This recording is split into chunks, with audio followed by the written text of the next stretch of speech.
මොකක්ද?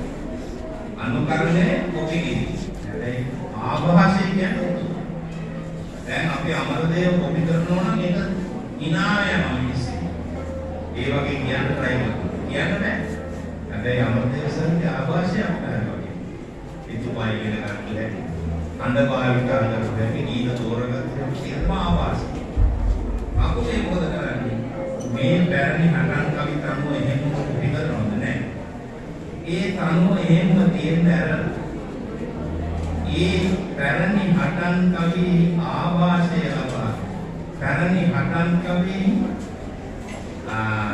සුවඳ උකහාවේ එහෙම නැත්නම් ඒ සුවඳ අරගෙන වර්ණක වමනසය දැන් ඒක වාතරණය කියන්නේ තරමක් රළු වණක් කියන හොඳට පොළවට වර්ෂා කියන